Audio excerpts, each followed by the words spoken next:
welcome to today's community call. In order to give us the opportunity to get to know each other, I'll encourage you to introduce yourself by stating in the chat your name, something that you are passionate about, or something that interests you, and what your expectation is for today. So just to introduce our initiative so that at least you have an idea, because in the form that you filled, or many of you filled to be part of this program, you indicated that you wanted to know more about our community, and some people expressed interest in joining. So I thought it was to put a few slides to introduce us. So basically, we are an organization which is a non-profit organization, and our goal is to contribute to a world where science and technology is embedded in development processes. And so we do this in, we are aspiring to achieve our objectives in different ways. And one of the ways is to build this community of STEM students and young professionals, and basically together come up with programs that will lead to, for example, building of our capacity in STEM, that will lead to enablement of campaigns around public understanding of science, and also lead to social impact type projects like community outreaches and innovation type projects. And so we strongly believe in the paradigm of community science or open science as a methodology. And so just to re-explain what we do in simple terms, we are interested in bringing people together, engaging them on STEM topics, taking action in our community, and also sharing more about what we do and connecting with others to learn more from them as well.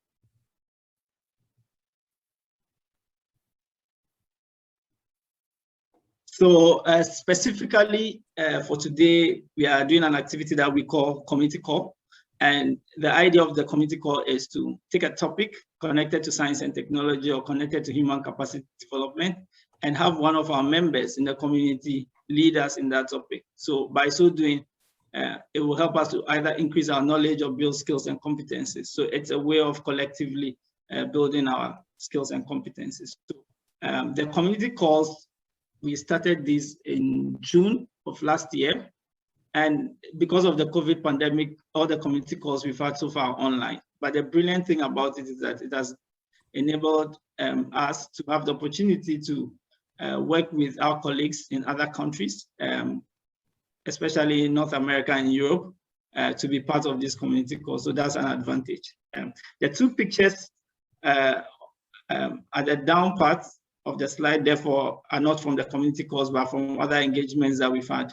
The one on the right, we have one of our colleagues, Kizito, educating young people in the Volta region about topics like creativity and problem solving and design thinking. We call it community action.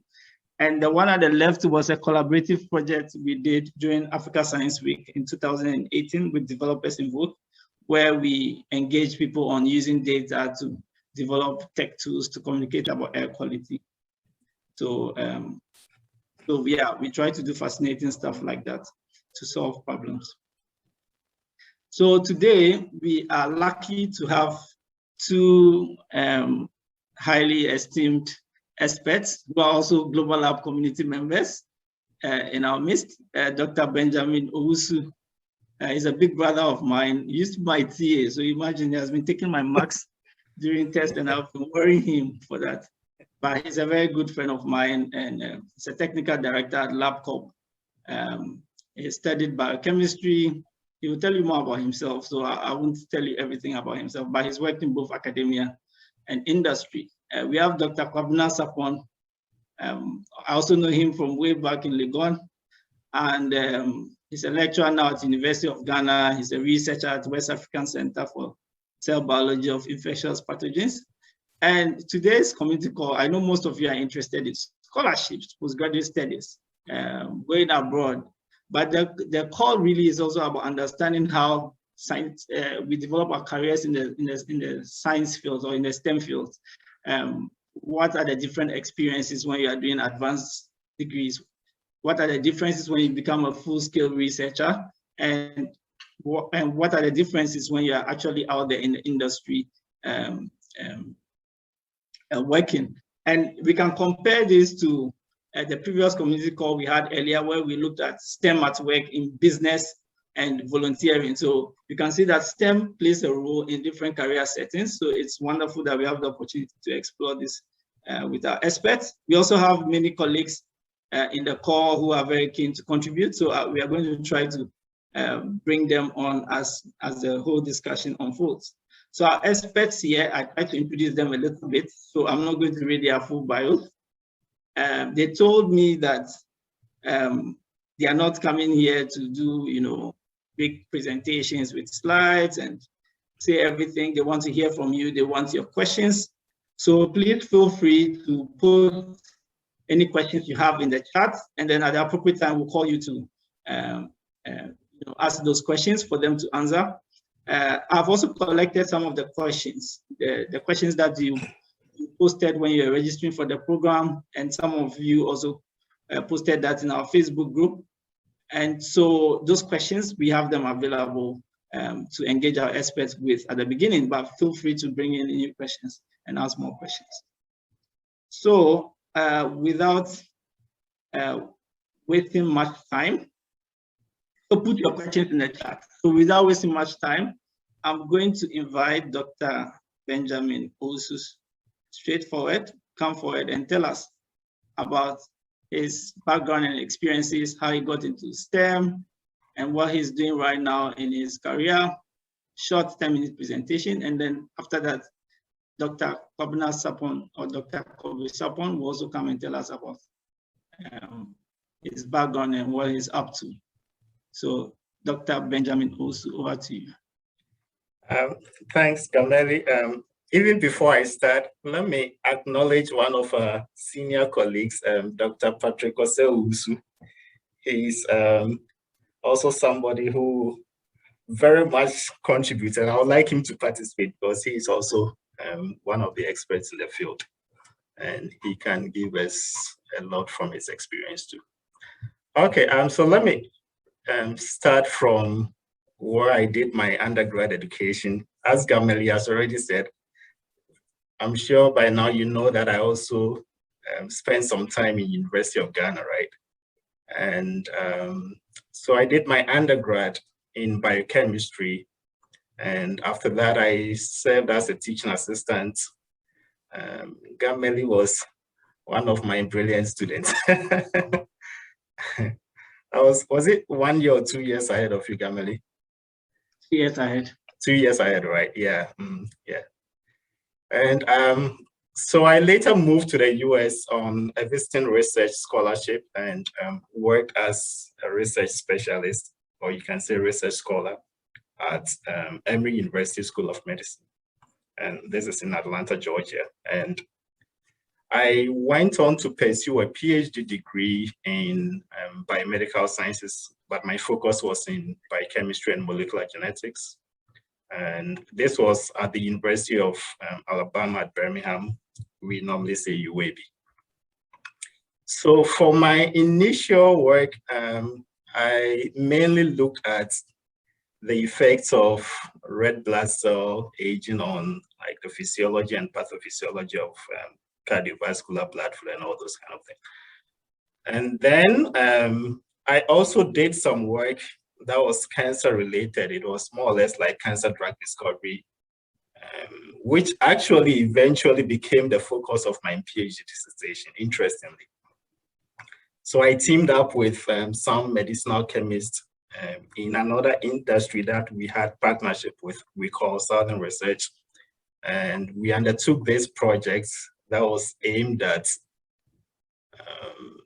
actually targeting one of the interesting molecules that signal or cause tumor growth.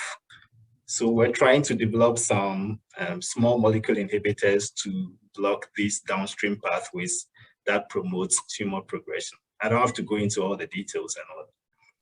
So after my PhD,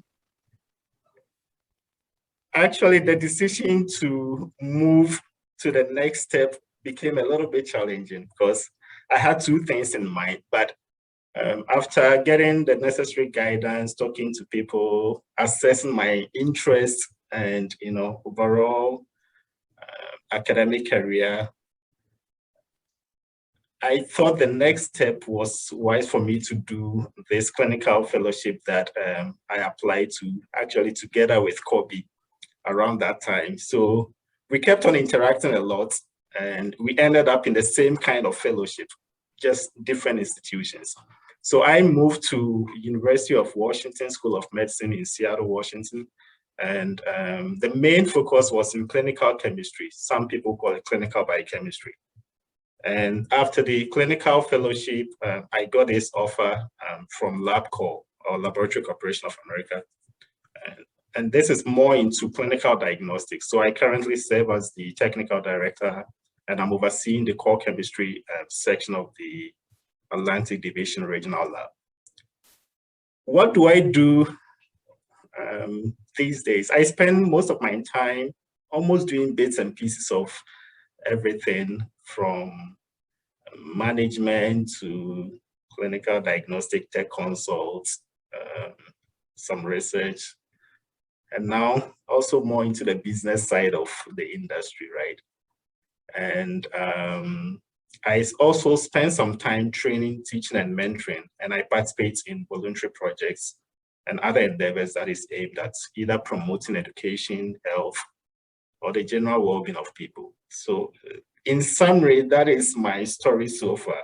Maybe as we continue with our discussion, I may bring out some other things that are hidden in my story. Thank you.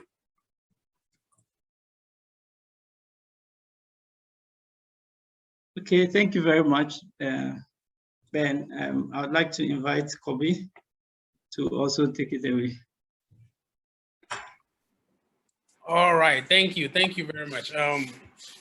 If you saw my picture on the ad, there were probably a lot of filters, so you're seeing the real person now.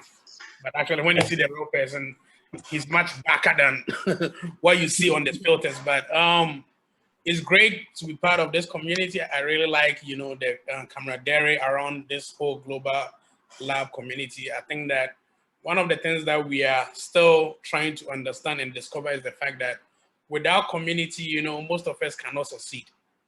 There is a strong need for community and networking, and we will talk a lot about that. But let me introduce myself, because I talk a lot, so the moderators might want to stop me when I'm talking too much. But before I start from my undergrad, everybody knows how much I'm passionate about senior high school. So if you went to Ogasco or you are related to anybody that went to Ogasco, your friend, your nephew, your brother, just a thumbs up, because, I believe that that's the only school that a guy should go in this current situation. Amen. All right. So I did my senior high school in St. Augustine's College before I moved to the University of Ghana. And during our time, we had to do 2 years of straight biological sciences. And when we came in, it was, so you do straight biological sciences for 2 years, then, from there you decide to go to medical school or pursue some of the other biologically or chemically related courses. So the first 2 years was, a lot of us wanted to do medicine. So it was medicine or suicide. I quite remember after the 2 years and we went for the interview, I didn't get medical school. I'm a Kumasi boy, so, took the car to Kolebu, and when I didn't see my name on the board, definitely, I didn't know my way back home. I knew I wasn't going to go home because it was either medical school or suicide. But, somewhere, somehow, these are some of the things that I keep telling a lot of students, that, use some of these failures as routes or, doors to pursue other great opportunities. Because, we are here, we are very, very excited about, the career path that we've taken. So from there, after the 2 years, biochemistry was the area that really sounded appealing. I majored in biochemistry, and actually in my 4th year, I had a scholarship from the University of Ghana to pursue my final year in Brock University in Canada. So from there, I did a little bit of here and there. It wasn't all about academics. I've done a lot of, in our local language, we will say wala tu wala sa, hardcore out of academics, you know, driving forklift, you know, being in the chicken factory, you know, like those of you that know how to bugger, you know, that, you know, you go and, you know, cleaning the horse's teeth, all of that. So I did that for about 2 years because at that time I was all about money. But then I decided that, you know what, Charlie, this not what, you know, this not my destiny. I think that I need to pursue something. That's what we used to call any work, right? Any work. So I need to pursue something that was more relevant. So at that time I was in London, I was in UK.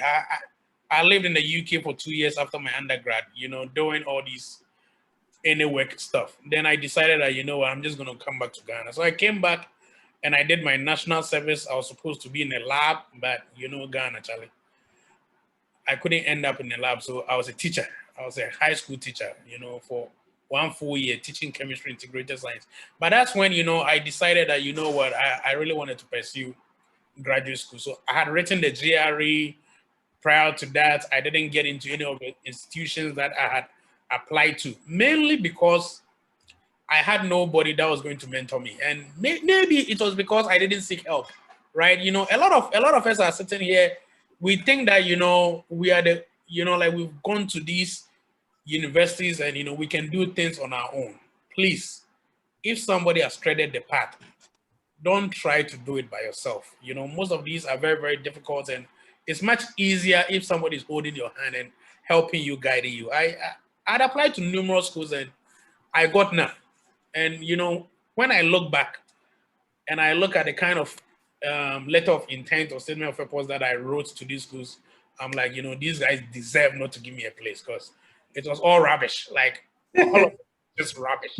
So, you know, I was very, very disappointed. But it was in 2007 that, you know, after my national service, one friend of mine told me that, you know what, let me help you apply to these schools. Then as a biochemistry student, you know, I didn't get into any biochemistry program, but he told me that, why don't you apply to a chemistry program? Chemistry was hard, but, you know, I decided to pursue that route.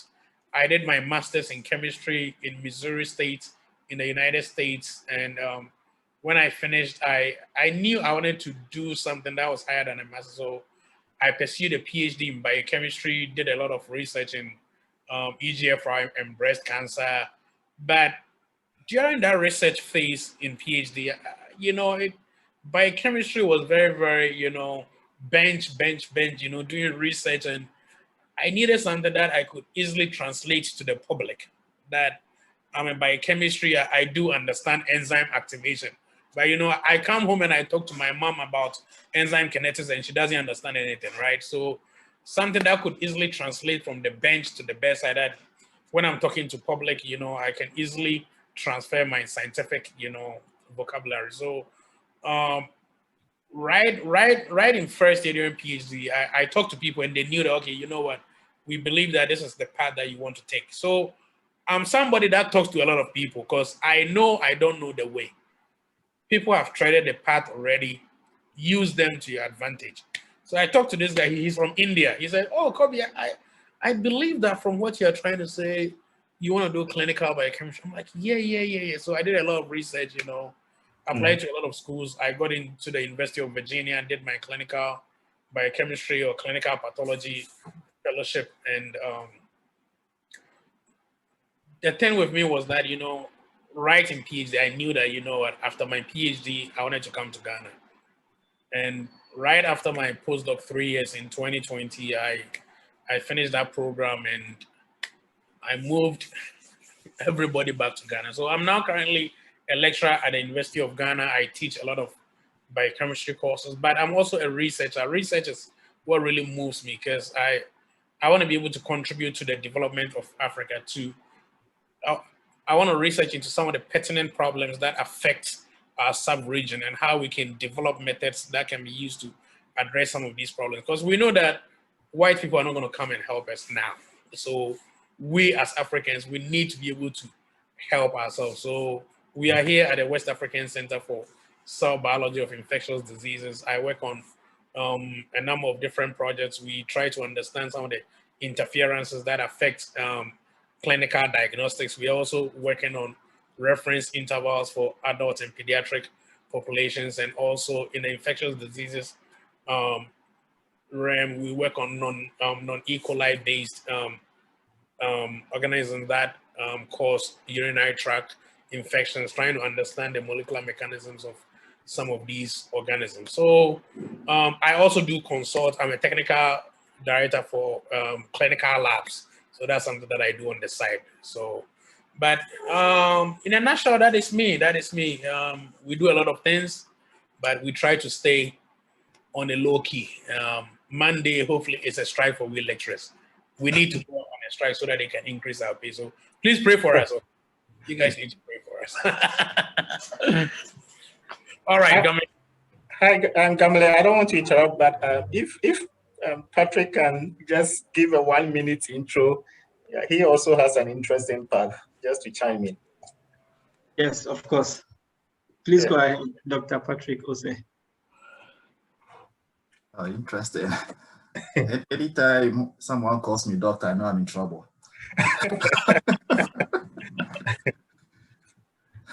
Yeah, that's the interesting thing living here.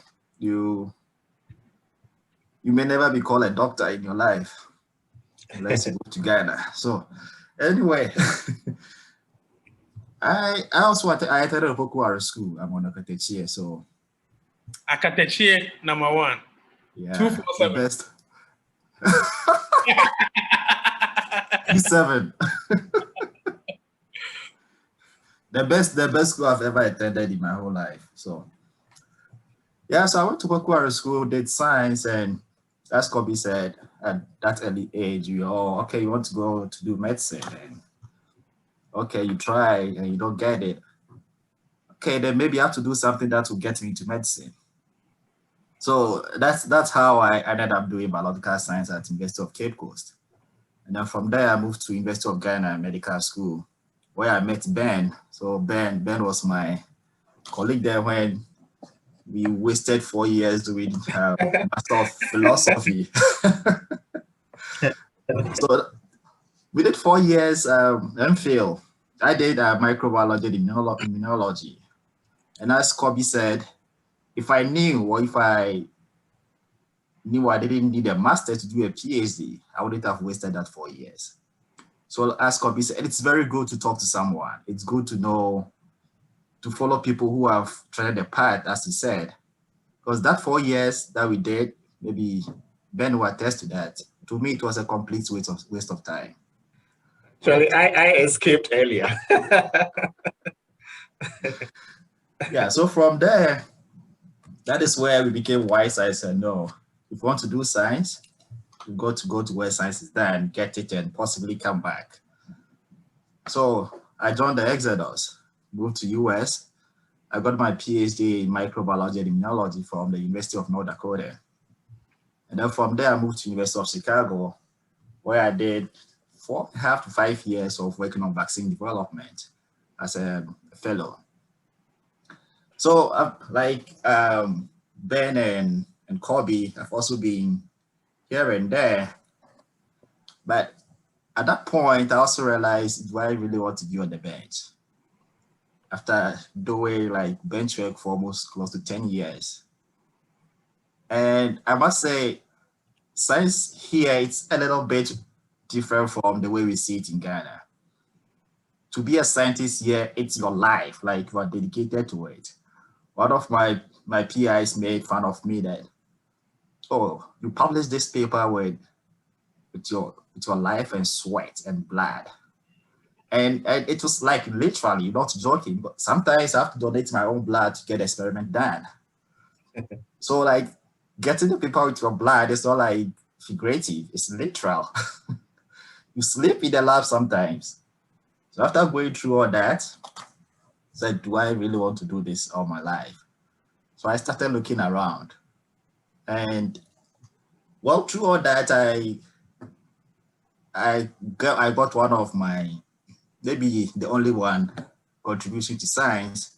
I discovered the receptor for plague, that is the Yersinia pestis, the bacterium that causes bubonic plague.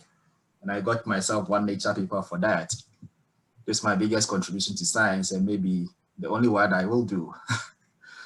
So after that, I started training as a biosafety officer. which is what I do right now. So I work at the University of Chicago as a biological safety officer. And what do I do? So mainly I review protocols and then train people who want to work with like highly contagious disease. So people are working with SARS-CoV-2, those who are working with H5N1, bubonic plague, bacillus anthracis. So all this work is done in high containment facilities.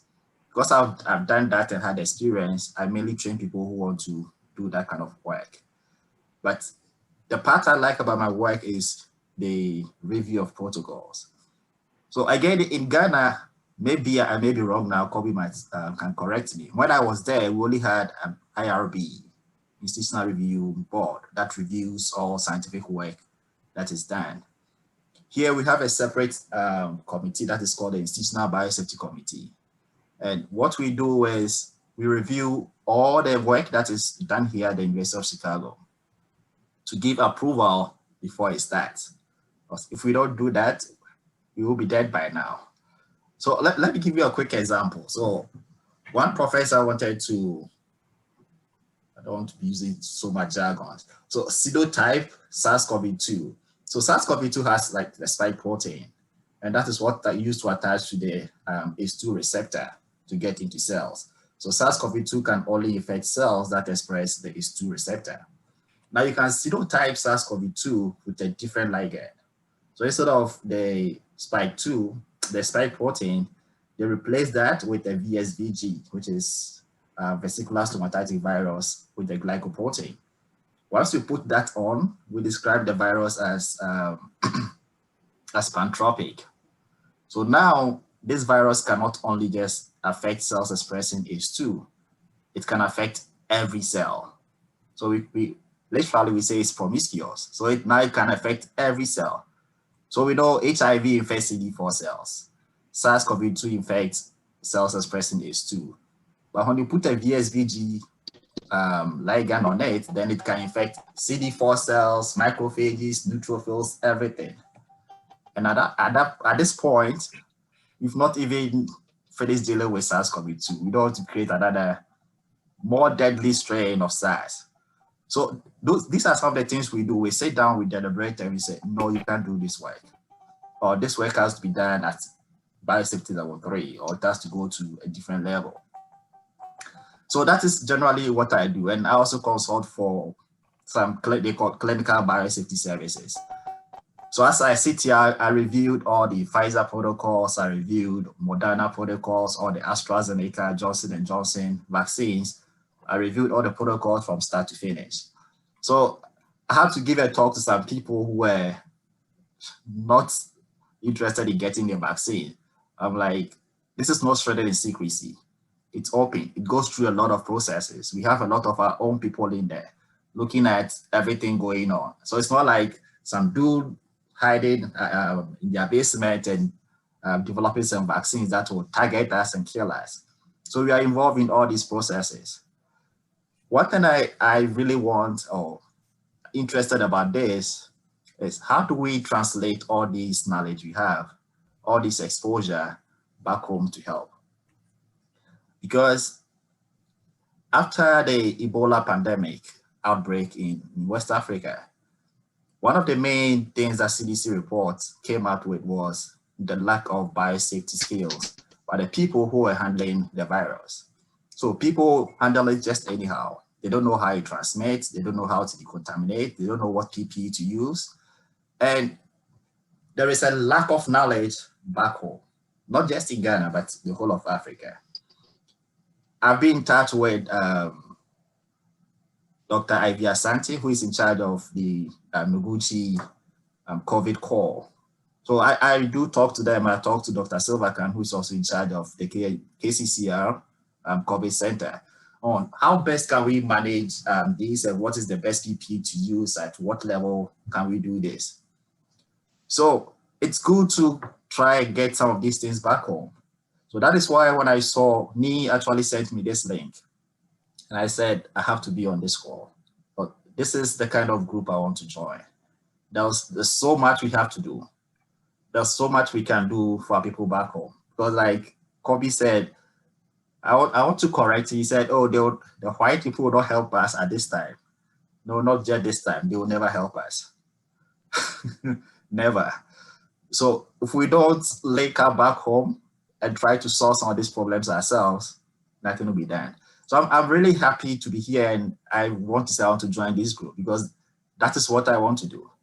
We can't all get back home at the same time as Kobe has done, but we can link up and share ideas, share guidelines, and see how best we can help our country. Exactly. Thank you very much, Patrick.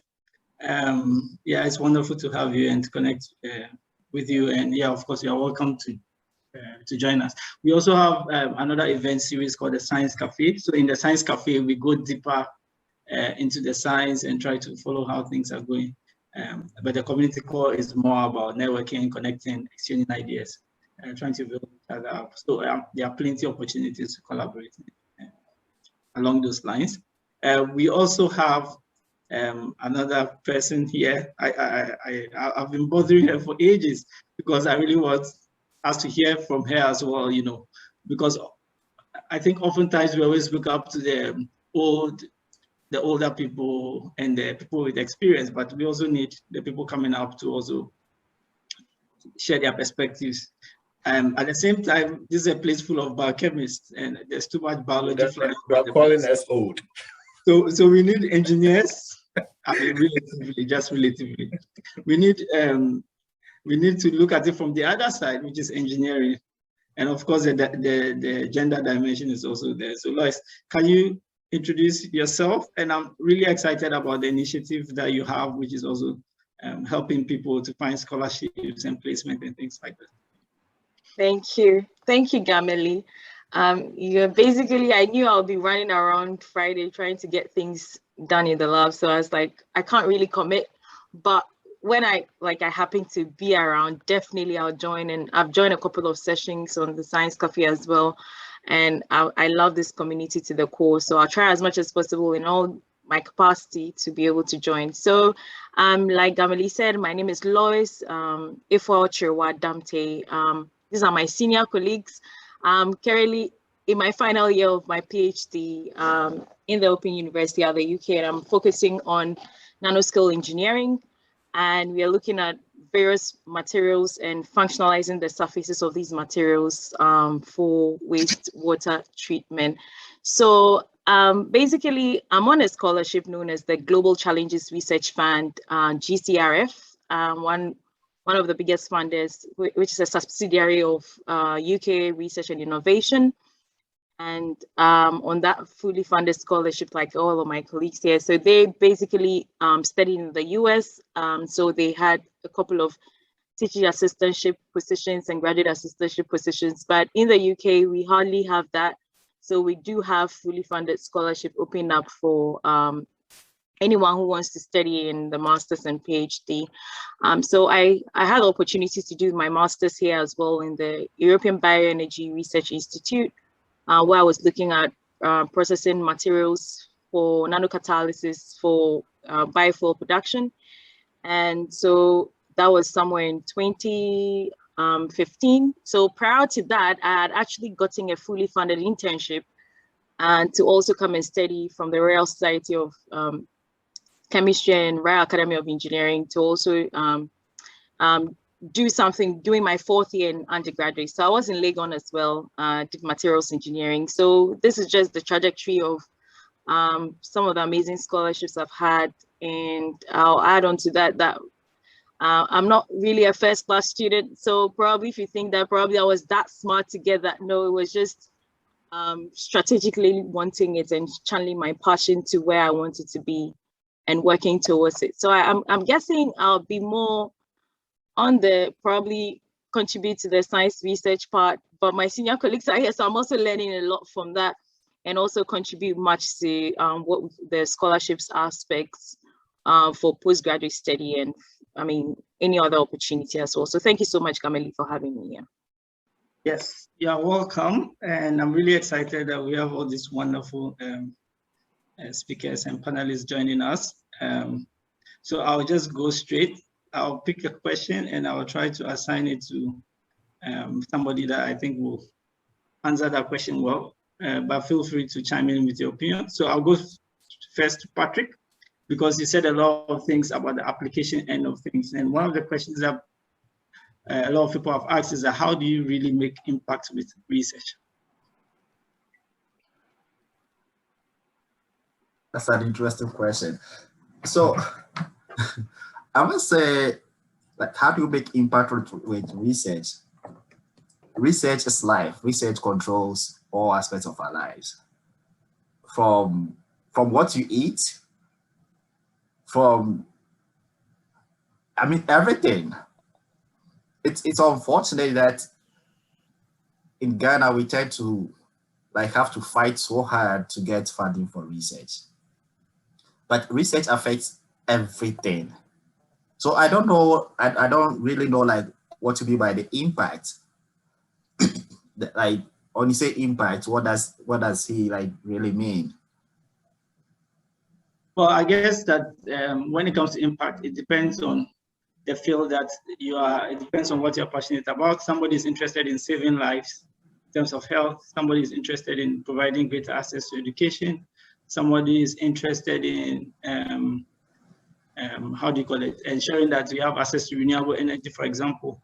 But I think that there's from my personal opinion, there's a lot of there's being able to do research and generate knowledge on one hand, and then being able to take that research and make it applied, into society. So I think the question is around understanding the contextual issues, being beyond creating knowledge, using that knowledge. So let me use my field as an example. I work in infectious disease and vaccine development. Mm-hmm. So when COVID struck, we were all running all over the place, and the main issue was always going to have an impact on the economy. When all these things happen, everything falls back to research, and then they start. Where are the scientists? Where's the vaccine? There was a joke somewhere said, okay, go and ask Messi and Ronaldo. They are the people you give all the money to. So yeah, what we do, like COVID strikes, scientists are called in. How do we solve this problem? So the basic science that you know about, say, the DNA or the RNA sequence of the virus, how it interacts with the host cells, which receptor is interacting with, those basic knowledge that we learn in school, they are the same basic knowledge we use in developing vaccines. Because the main goal is to prevent interaction of the virus with host cells. So how do you do it? So the receptor and the ligand is like a lock and key. So if you block the key from getting into the receptor, boom, done, you kill the virus. So it's for vaccine development, it's direct application. And then, of course, there are other parts of the research. For example, I'm in touch with some group that are trying to see the impact of hydrogen peroxide on COVID. So hydrogen peroxide is used in Ghana a lot. And so they are looking at, say, if you gargle hydrogen peroxide, depending on the concentration, can it prevent the entry of the virus into the cells?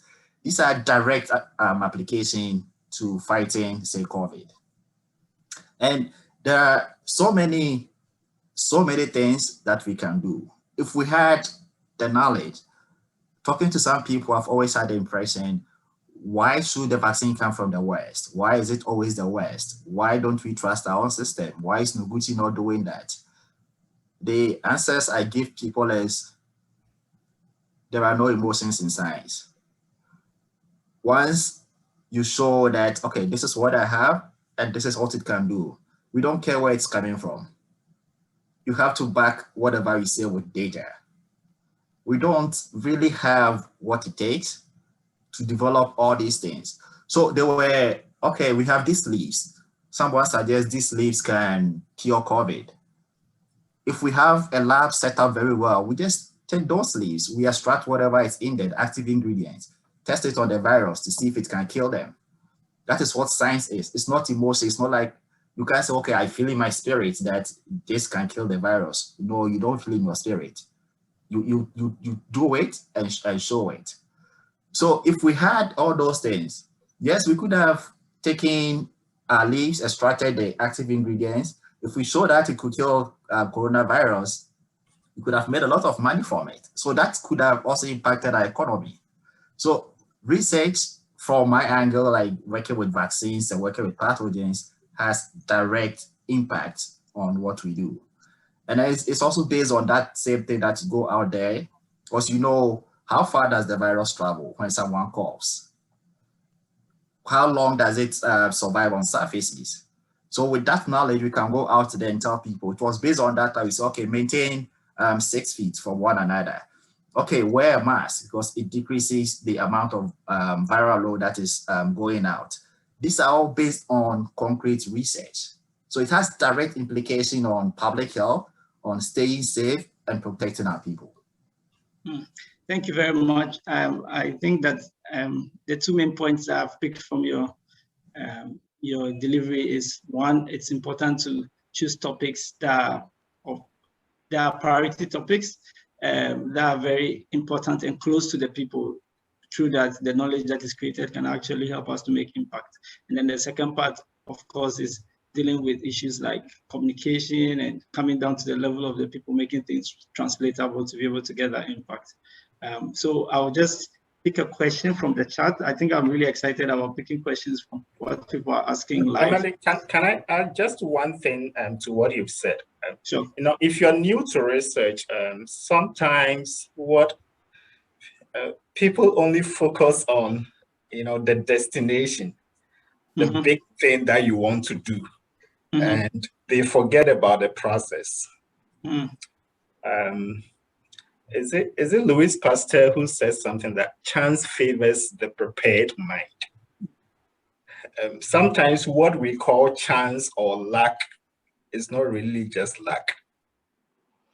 Because when an opportunity comes and you are not prepared for it, it's either, first thing, if you're not knowledgeable about it, you wouldn't even identify that that is an opportunity in the first place.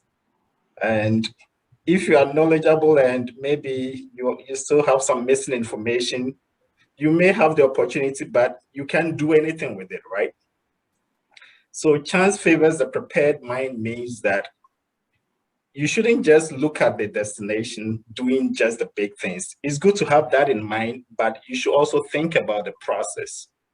And for instance, if you are in undergrad right now, you are in a process. When you finish and you want to go to grad school, it continues the journey, right?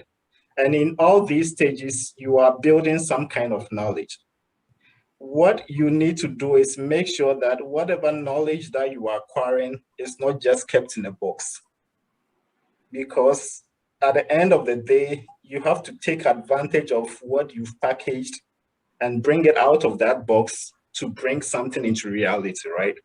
So if you're going to make an impact in science, then you have to make room to think outside that box. But it's not just going to happen all of a sudden. You know, I know there are some discoveries that people will say, oh, it happened by chance. Even though it may look like chance, it took preparation for them to identify what that opportunity was and how to make good use of that opportunity and turn it into something that was profitable to not just the person who discovered it, but all of us who come after that. So discoveries are going to be in processes. You may be in a basic science field, and it may look like you are not really seeing the impact of what you're doing because all you are doing is maybe doing some bench work, trying to discover some pathways and all that. But all those pieces of information eventually is translated into something if what you discovered or what you found out is very useful. So whether you are in a basic science field or you are in a translational field, enjoy the process. You may not be at the tail end of the discovery, but whatever you are doing is contributing to something at the tail end. And if you enjoy what you are doing, you may be making an impact even when you don't recognize, you may not be aware that you're making that kind of impact. So it also depends on which stage of the phase you are in. So the process is very important. Prepare yourself so that when the opportunity comes, you can see that opportunity, turn that opportunity into something. Or when you identify a problem, you can ask the right questions. Okay, what can I do about this problem to change the situation or to make the situation better or to transform it into something that will help everybody? And this is what I'll add to that. Yeah, thank you very much for those insights. So the key points I'm picking from what you just said is having that ability to perceive things. Perception is very important to be successful in science. So I'll just make a quick follow-up question. What other skills are very critical for someone who is interested in going to research? What would you say are the top skills? I would say critical thinking, is very key. There's a difference between thinking and critical thinking. You can, let me use this bottle as an example. You can see water in this, right? In this bottle. And I can ask so many questions about this. Depending on the kind of questions that I ask out of maybe my curiosity, the curiosity can be just, oh, okay, I'm just curious about something. But the curiosity, you can also transfer the curiosity into something that will either continue the knowledge or bring up something new, right? So you have to be curious, you have to be critical, you should think outside the box, and you should be willing to learn and study, learning is going to be a continuous process if you're going to be in research. Yeah. At some point in time, I felt, oh man, after undergrad, at least I'll take a break. And then you realize, okay, you continue from there, grad school. Oh man, I can't wait to finish this PhD. But if you only think of the destination and you don't enjoy the process, there will always be a burden on you. And it's always going to be a continuous process of learning. And one other thing that is also very key is collaboration. For instance, what we are doing right now, in a way, we are networking and collaborating. Patrick may say something that may not be in my field, but I will capture it and say, if I can apply what he said to what I'm doing, or if I maybe network with him later and discuss something about something that I had in mind, then you are building on something. Kobe may also say something like, oh, I think this can be something that will add up to something that I've already thought about. So collaboration too is very crucial in research. So for me, these are some of the key things that you should have in addition to just the knowledge that you build. Thank you very much. So we are in research. We are assuming in the research. Let me add one quick thing. In research, you can be as smart as whoever you know. It boils down to hard work. My former PI told me something that after your first degree, how far you go doesn't really matter how smart you are, but how hardworking you are. You can have first degree, you can have a first class from your first degree. If you are not working hard enough, the person who has second class lower will become a renowned scientist and you will still be down there. But work is effort times time. The amount of effort you are putting in can be held constant. If you increase the time, automatically you increase your output. So if you are going into research, especially in biomedical research, with the goal of going to have fun, oh yeah, I want to go to US and I'm going to have fun and chill, you may be disappointed. You have to sit down and work. Some of these experiments take more than 10 hours to do, like continuous. Like I said, sometimes you have to sleep in the lab. If you are prepared to make that sacrifice, like I don't know if I'm getting what Lois said, that I'm not sure any of us were the smartest in our class, maybe from like coming from primary school through, I always say when I was at Mpoko, I wasn't part of the science and maths team. I wasn't.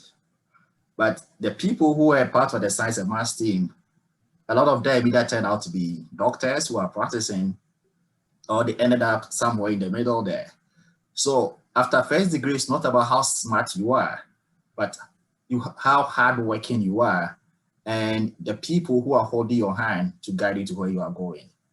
If you don't have that correct mentorship, you end up in the wrong place.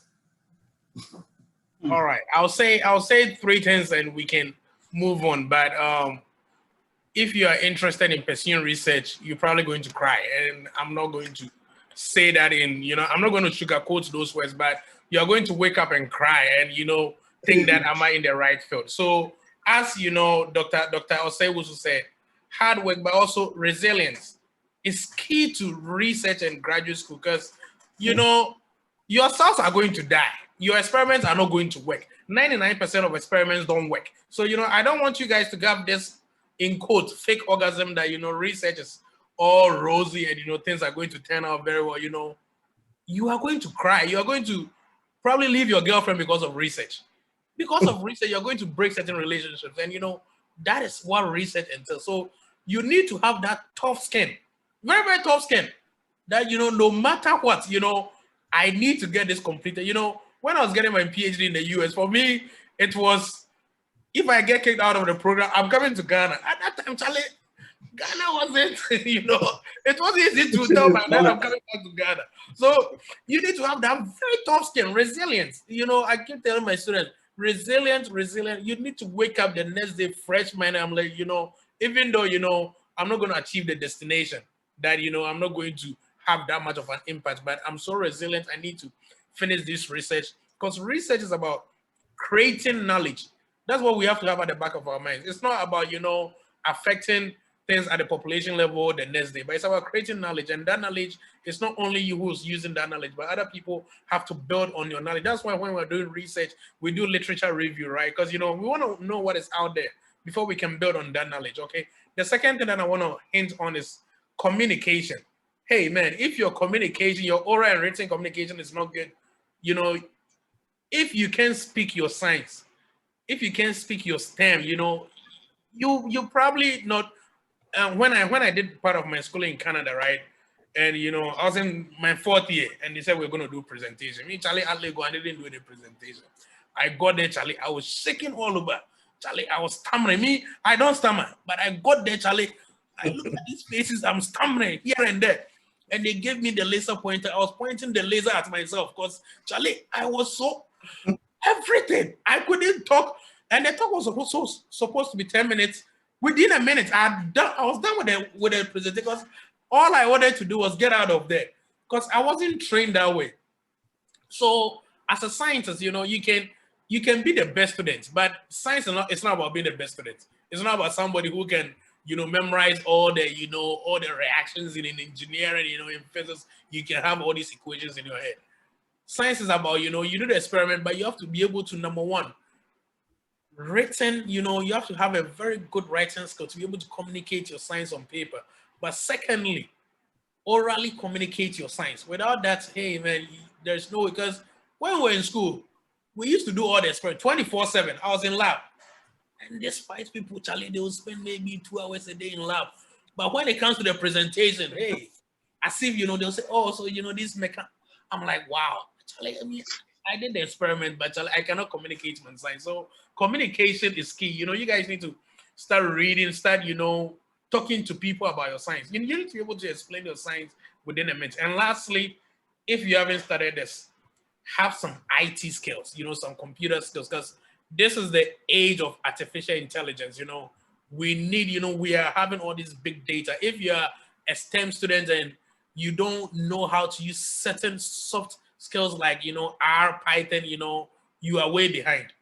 Your IT skills now have to be very, very short. There are so many courses online that you can take, but we are in the IT age, for a lot of the physics, biological molecules, we are using IT to make these predictions, to draw these signatures. So if you don't have IT skills. You know, you guys need to start learning how to code.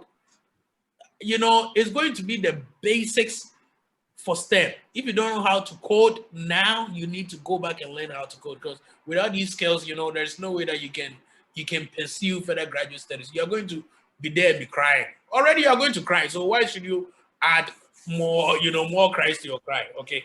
Thank you. Thank you very much, Kobe. I was just about to come to you, but it looks like what you've said really encapsulates the question I was even going to put to you in the first place. So I'll go to Lois. There's been a lot said about crying and difficulty and challenges. So why should people be interested to still go into research careers in the first place? What gives you hope or gives you that positive energy? I think that people need that. Otherwise, we end up creating people less interested in research after this session. Yeah, I think that's the beauty of it. So I always say, if I get the chance to talk to people, I always ask that at a point, your passion will be questioned. So you need to get the passion right, because if you are motivated to do it, you will proceed it to the end, unless you have probably an ulterior motive in the sense that you think, because I mean, there are a lot of school of thoughts. There's no huge money in this. You wouldn't be getting all the big money, like probably if you're running a business, you would, or something like that. Even a business, they all have their pros and cons. But I think that it always boils down to the passion, because my passion is always about trying to find new things. Like when I find new things, I'm super excited about it.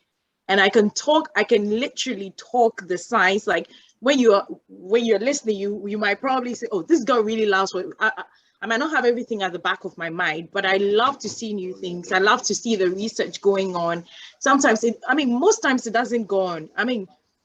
But the joy about it is waking up every morning to a new thing, trying to start a new thing. Like Kwabena said, you need to communicate it. I always share the ideas with some postdocs, and they think that they might have done certain things that might have worked.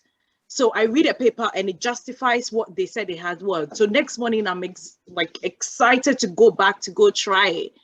Today, like I spoke to you, Gamali, that after a very tiring and stressful day, like nothing at all I did today worked. Like imagine you spend 24 hours doing something and you get to the other stage, you're going to centrifuge, and a centrifuge is spoiled. And you want to do that immediately right after. That means everything you spend time to do, but every new day you have to motivate yourself. You have to have that inner motivation, self-motivation, speak to other people in the field, let them motivate you. Be open about your failures, be open about your fears, be open about your downs. If you really have the true community around you, they're going to support you and always keep you up on your toes to move forward, to pursue the research. So yeah. Thank you very much. Let's some quick thing before you move on about like communication. When Kobe talked a lot about communication, I want to be a little clear here. The communication he's talking about is not like when we were kids, you used to say, not that trying to speak like a white man. You are not. That is not what he means. Be yourself. There are a lot of Chinese people here who can hardly put a sentence together, but they are making it. And once you have something to say, someone will listen to you. The communication is about speaking the language in your field. There was a time someone was giving a tube and said, "Oh, please Ali cut this out." The guy sat there for like 2 hours. His PI came back and, "Are you done?" He said, "Oh, I couldn't find the Ali cut machine." Those kind of communication you need, like the field that you are going into. I think that for the purposes of the non-chemist or non-biochemist, you have to explain aliquot so that they can be included in the conversation. All right, so like when you have, let's say, a tube of 50 ml, you have to you are dividing them into smaller tubes, like putting them into smaller tubes. So you have 50 ml, let's say you are putting 1 ml in smaller tubes, like that is to aliquot them out. Mm-hmm. So there is no machine that is going to do that. It's just taking your pipette and taking them into smaller pieces. So read papers in your field. whichever area you want to go, start reading. Just pick a paper and read. I know we are not really trained in that aspect. So if it's microbiology that you're interested in, if it's well, right now there's even very little difference between biochemistry and microbiology. Everything is messed up now. So just read papers, get used to the words that you are using in there. That is how you are going to communicate with your colleagues in the lab. It's not about the English, and yeah, you have to write GRE, but you may not use any of those GRE words ever in your life or even in your lab. So read papers, get used to the terminology that are often used in your field, and that will help your communication. Thank you very much. Talking about GRE, I'm really happy you've mentioned GRE. That's something I was trying to get to because it's part of the things on the top of the minds of people asking questions. So Kobe, there's a question here for you. There's a question here, and I'm saying that it's for you just because of the fact that I know what you do. It says, Benedict wants to know if you can give an insight into GRE and other requirements for applying to foreign scholarships. So basically, let me repurpose the question. How is it like trying to get into graduate programs in the US? Okay, so I'm just glad it's just specific for the US so that at least I can give my 2-cent advice. So, if you want to get into graduate school, I think that you need to start thinking about it now. You don't have to wait because, the pressure becomes so much. And, Charlie, in Ghana, now, the economic situation is not that great. So, if you wait till the end, this whole process involves a lot of money. So I usually tell you guys, you need to start very, very early thinking about the whole process. Otherwise, you get it and, you are doing this, you're doing that, your national service, your boss at the national service, Charlie, giving you some problems and you can't even study, right? So there are a couple of things that are needed for graduate school. And I think I saw a comment that somebody was saying that your academics might not be needed for graduate school, but they are needed. So the key things that are needed for graduate school application are, number one, your GPA. These guys are going to screen with your GPA. So if you are a student, a level 300, 200, or 100 student that is on this platform, please, if your GPA is less than 3.0, you need to start working on it now. Because, with less than 3.0 GPA, even though the department might accept you, the program might not give you funding because it's a graduate school requirement. Because you need to be accepted into the program and also by graduate school before they can start giving you some funding. So your GPA is so important that, without a very good appreciable GPA, you might not be able to get into graduate school. So your GPA is key. Recommendation by professors. So you need to have at least 3 professors write recommendations to these schools, telling them that, I am a lecturer in the Department of Biochemistry at Legon. I have supervised Gameli. He's a very, very good student. He's very resilient, very motivational. I think that he's going to be a very good fit for your program. But without these lecturers or professors working with you, they wouldn't be able to give you very good recommendations. So you need to be very intentional. If you are, the myth about we Ghanaians is that, those who are quiet are the ones that are smart. But, you go to other countries and it is the other way around. Those who talk are the ones that, that we think they are smart. So you have to be very, very intentional about approaching lecturers. Let them know that you are interested in science, you're interested in research, so that, at least when it comes to recommendation letters, they know you. Other than that, they're going to write generic recommendation letters for you, which might not be good. They need to be very, very specific, detailed about them knowing you and them giving you that recommendation that you're a very, very good fit for the program. Number 3, you need to write a letter of intent or letter of statement of purpose or personal statement. These can all be bracketed into the same thing. But this is where I think that a lot of graduate schools, they look at just statement of purpose because it's the one thing that they give you the opportunity to write about yourself, to write about the fact that why are you interested in this program? What makes this school the only school that you want to apply to? What makes you a standout person that they should get into their program? What are some of your failures and some of your successes? Which kind of research are you interested in? So this are all summed up in what we call the statement of purpose. You are making a statement, and it is a time to talk about yourself, talk about what you've done. So you don't need to trivialize anything that you've done so that, you look like, you're not a very, very good fit. You need to talk nicely about yourself, give them specific examples about why they need to take you as, apart from all these, other students that are applying for school. And, in the US, the last thing that I want to talk about is GRE. A lot of schools are waiving the GRE. And for me, for someone that's mentored a lot of students, I think that, it is to our demerit that they are waiving this GRE. Because, if someone doesn't have a very good GPA, the GRE might be the one thing that will really help them to get into some of these schools, right? Because believe me or not, some of these US students and Chinese students, they are coming in with 3.9 and 4.0. So we cannot use our 3.2 to compete with them. There's no way we can use that 3.2 to compete with them. They have very, very high GPA. So, don't think that because you went to Tech or UCC or Legon, and you had a 3.2, you are the best student that they need to take you, right? I'm just being raw because, some people get these, they get into all these, they think that, they need to take them. But, I want to be real. I want to be practical.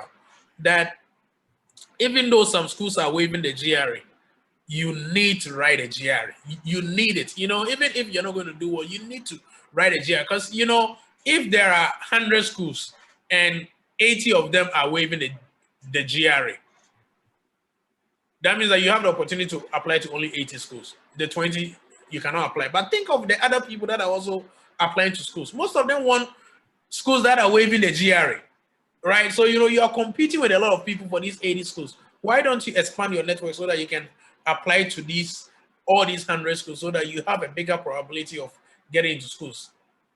Believe me, when you apply to schools, when you apply to 10 schools, your best bet is to get to about 25% of them.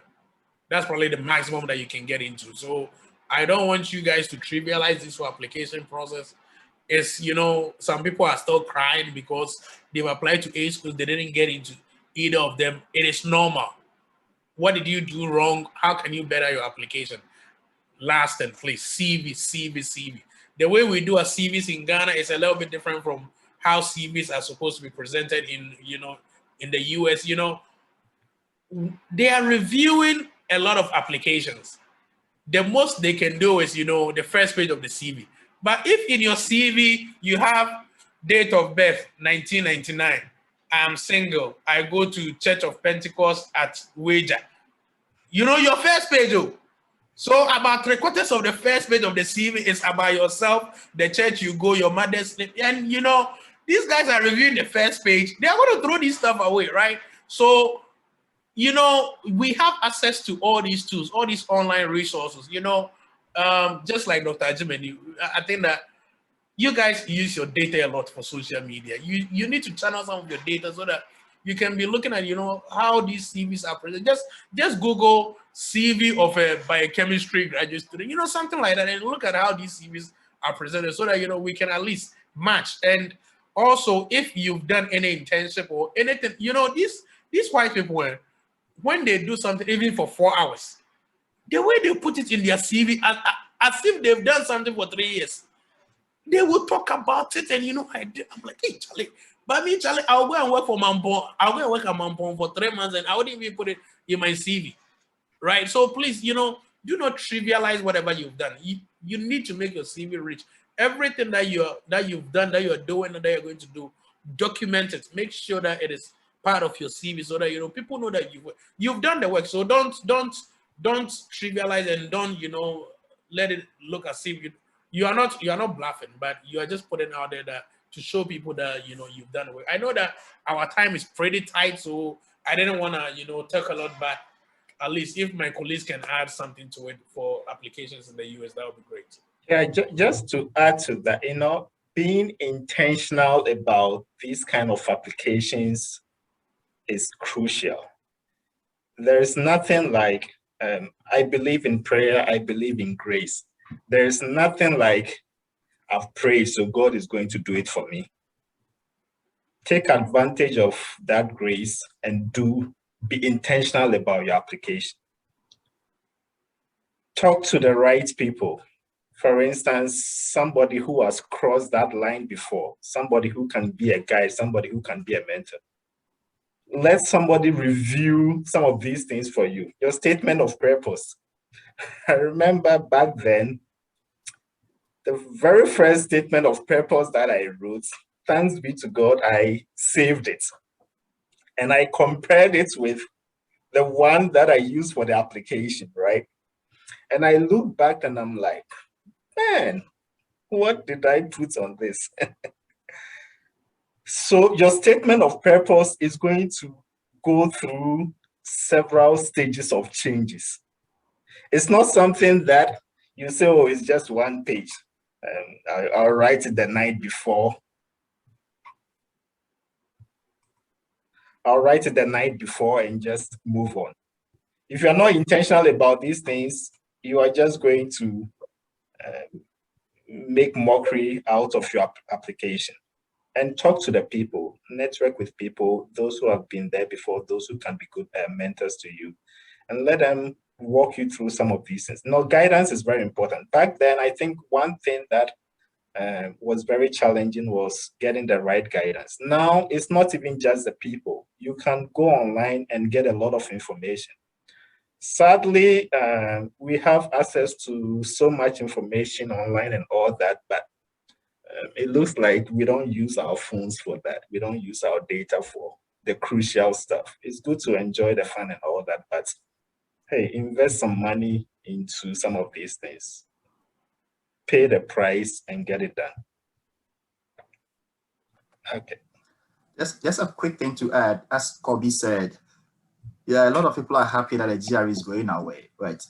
Even with the schools that are waiving it, it's not a requirement, but it's still a recommendation.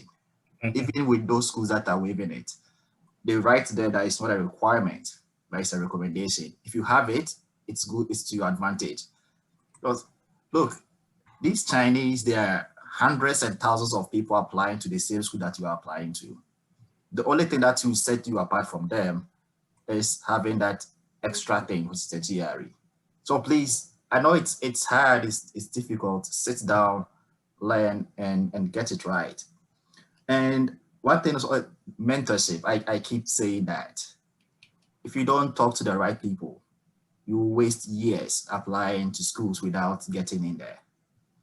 And this is not for the people like the students applying to schools here, but to Kobe and your colleagues. Please do something about our grading system.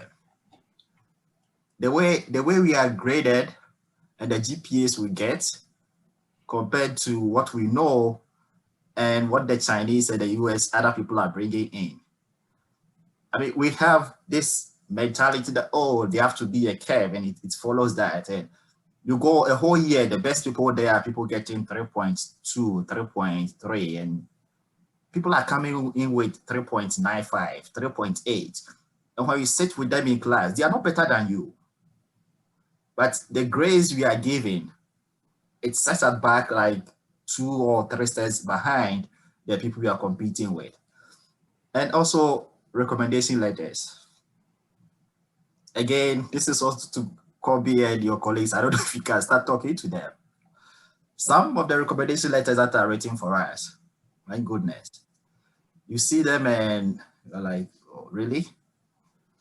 My former boss wrote in a recommendation letter. I took it, read it, and I was like, am I the person he's talking about? They write things that you wonder if you even know it or if you are the person they are talking about.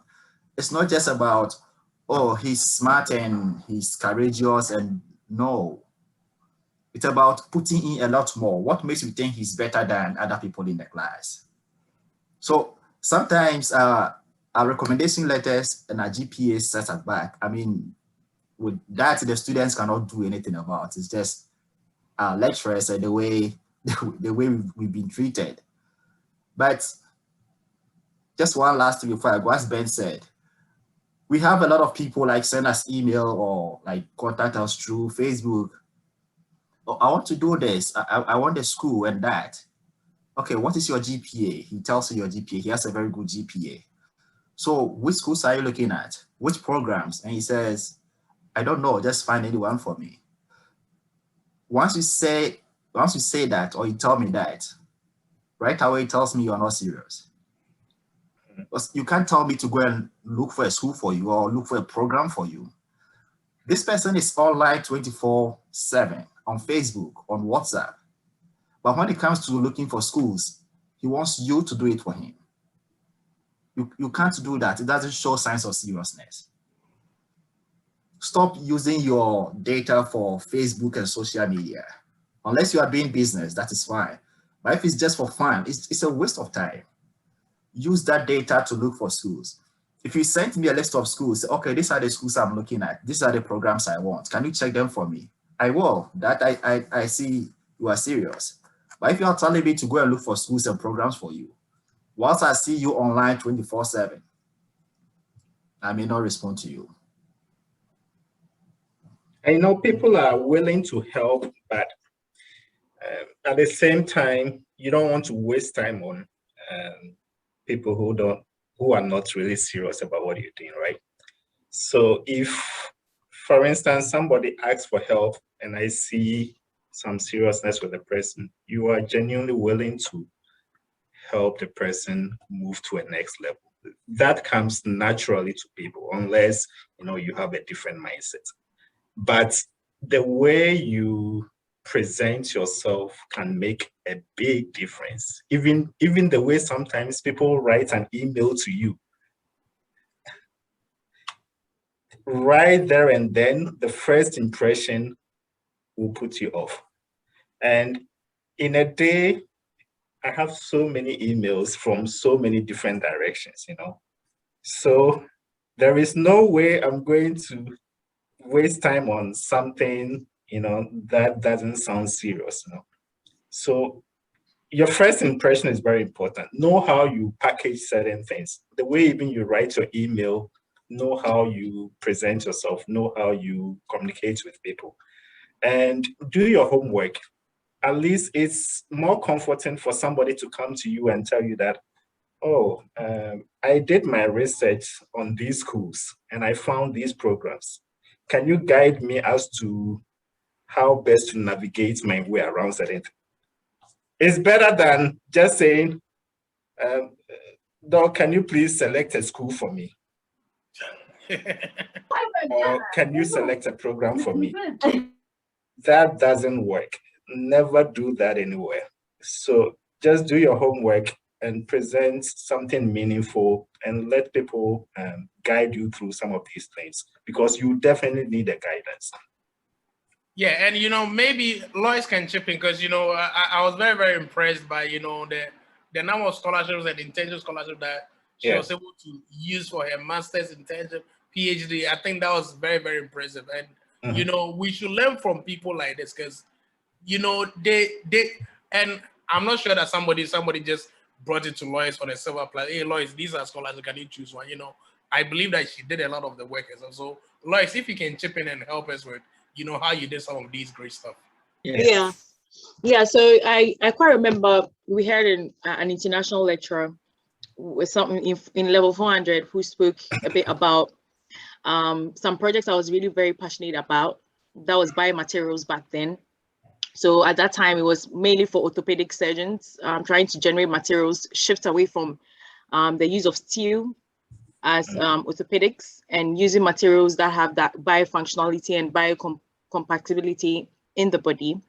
So out of that, she spoke about the fact that there are internship opportunities available. And one of my colleagues actually went to Finland to work on that internship for 3 months. So I also started looking out for fully funded internships. And it was just by Google searching fully funded internships in biomaterials or bioenergy and anything bio stuff. And there was one opportunity that popped up with European Bioenergy, and it was actually an African project. So, but it was happening in Tanzania. So I quite remember I had specifically the idea I wanted to do for my my final year project because of that project, and they were looking at the use of castor oil and shifting away from that food fuel debate in terms of bioenergy. So I wrote a proposal and to the scholarship, the recipient of the scholarship, who happens to be, I can't remember her name because she was very helpful, Professor Karen Wilson.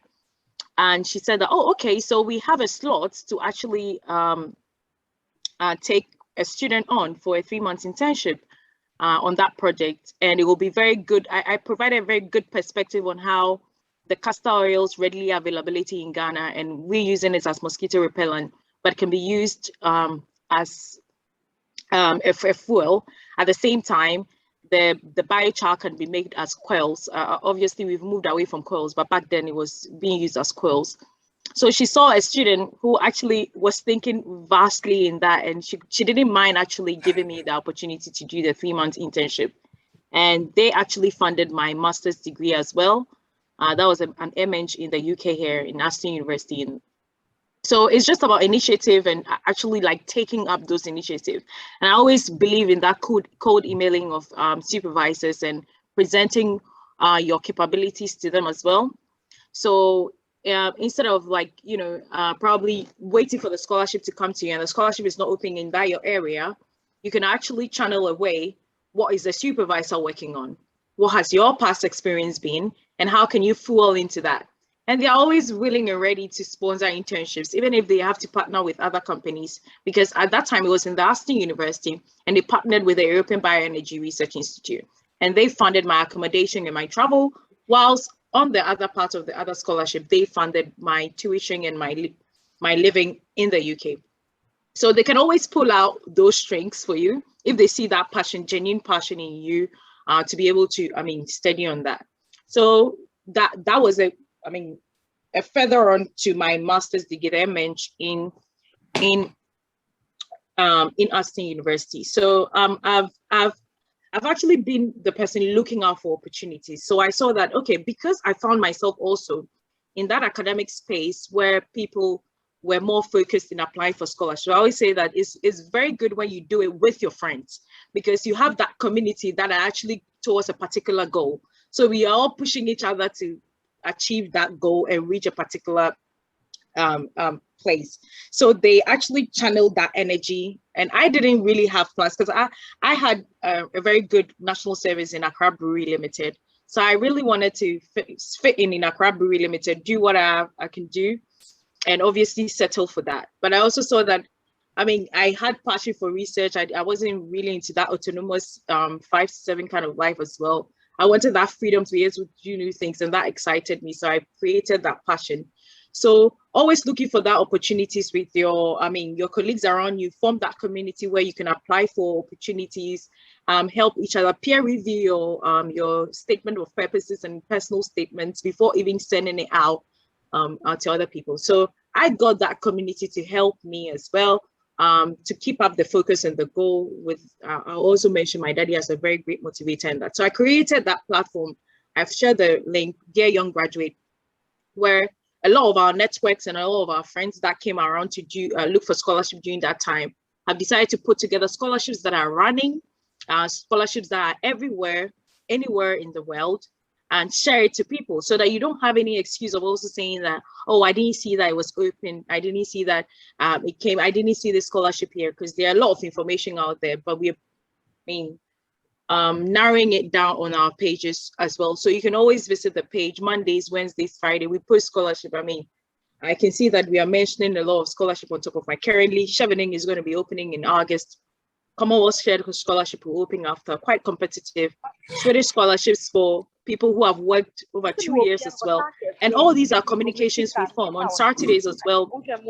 We bring people, mostly Ghanaians, who are on different parts of different scholarships that we've never even heard about, to come and share their experience. So when you hear, you're gingered and you actually apply for them, and plan, like you said, it's a whole, be intentional and plan towards it and achieve that goal. I hope I've answered the question.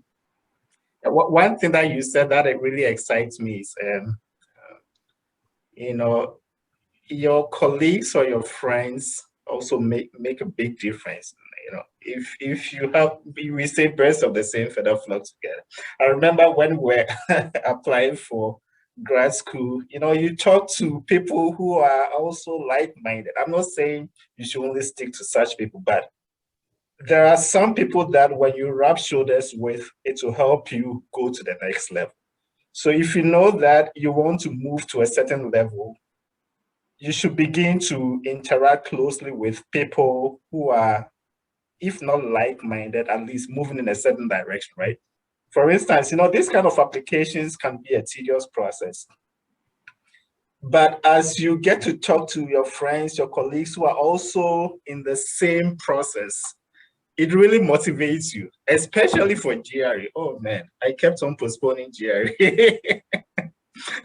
And we used to talk about it. We used to solve questions. And then there was one time that one of our colleagues took that bold step, wrote it. It came out well, he got a scholarship. And the next thing you realized, man, this guy had this good scholarship and he had left. And that was what really kicked me. I'm like, this thing is really real. So I also gingered myself, prepared, wrote the exam and all that. And it's very important to communicate these things with your colleagues or your friends who are also moving in that same direction, because it's really motivational. And the other thing that you talked about internships and all those kind of things, right? If you're waiting for maybe your application to get through and all that, don't just sit idle, you know. Get yourself something doing, or get yourself involved in something. It can be a voluntary work, like maybe you have a researcher in your university doing something. You can just volunteer to help with a small section of whatever project the person is working on. And it will amaze you, whatever you'll be helping out with can lead to something else, or it can add up to your CV or your statement of purpose. So don't just sit idle. No matter what the situation is, do something to add value to yourself. Yeah. I wanted to add two things, after you're done. Yeah, if even sometimes it's not bringing money to your pocket at that time, it's an investment into something bigger. It's not all the time that you would get immediate, should I say, satisfaction or immediate profit from whatever you are doing. Some of these things are just investments into something that will come later.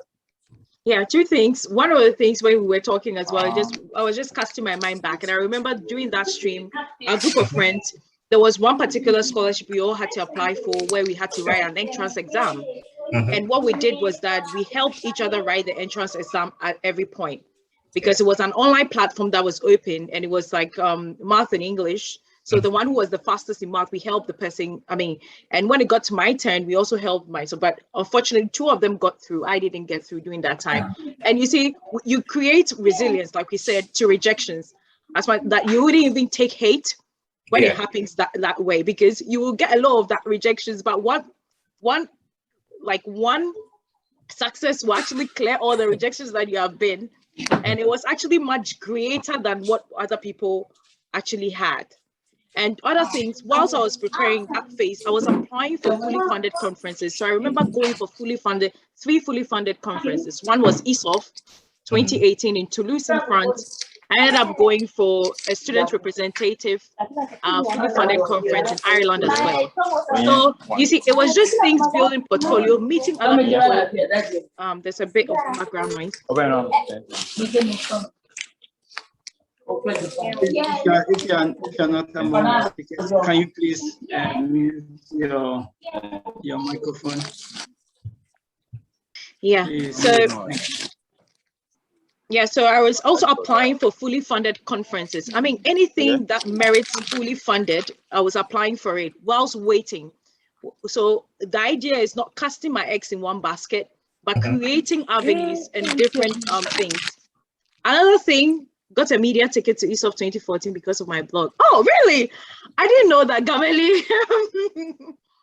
So I was there in 2018 as one of the, it was by Friedrich Robert Stephen Bosch in Germany's scholarship.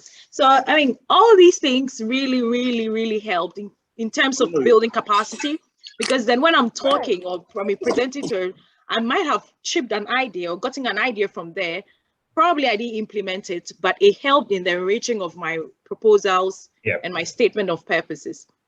I also remember volunteering, writing a review with a professor. So I was part of, I mean, I couldn't publish my undergraduate. So I was part of writing a review with a professor, just a small section. It wasn't even a page. And I was part of that publication. So I could boast of that publication, you know. So there are so many diverse ways you can go to build, I mean, the portfolio if you're not coming up with a good grade, like all the volunteering experiences, all the things. So if you've got an international experience, they know that you can also, I mean, thrive in other areas when it comes to it. Yeah. Thank you very much. It looks like we are really running out of time for this session. What we normally do is that because we promised that we want to keep to 1 hour, this is a special session, so we decided to go over the time. We also people also hang around after the call is officially ended to continue the discussions and continue asking questions. So if anybody wants to hang around to ask questions and make contributions after the official closing, that's also very fine. That's one of our colleagues who is raising his hand. He's very determined to come in to make a contribution. I would like to give him the chance because he's a big part of what we do and very supportive. So he's a fresh PhD from Lancaster University. Last year he was on here sharing his perspective on the way forward. And yeah, we are really glad to have him. Dr. Fred Labby, if you want to come in to make your point, yeah, that would be great. And turn on your camera so we can see you. Typed what I wanted to say into the comments, but yeah, just to perhaps briefly sum up. I guess what I was actually trying to draw attention to is that we've talked a lot about scholarships, getting your GRE done, and so on and so forth, and that's great. As you know, I myself have been a beneficiary of foreign funding and so on and so forth. But the reason we always have to look outside, especially for research and so on funding, is because we don't have the funding internally for, in my view, the things that matter. And so all I wanted to say is, when we have the opportunity, we should keep drumming home the fact that Ghana needs its own science funding beyond what we pay as research and whatever grant, book and research allowance. That's not enough for even the lecturers to do any, but we need a proper research funding fund. That's what I wanted to put across, so that future generations don't need to worry too much about leaving Ghana before they can do world-beating research. Otherwise, we would have to continuously leave. And when we leave, we'll have to stay there outside. And when we have to stay outside, and we actually come up with something that would have to be sold back to Ghana at a premium. Yes, thank you very much, Fred. I think this is a wonderful way of closing this discussion. I'd like to thank all our speakers and panelists for their wonderful contributions. Ben, Patrick, Kwabena, Lois, and indeed Fred, also for your intervention. It's wonderful for us to be able to do it like this. And I'll just say thank you all for coming. I'm just going to go ahead and just share some few things. So basically, we meet every month to engage in one activity or the other. So you're welcome to join our future activities as well.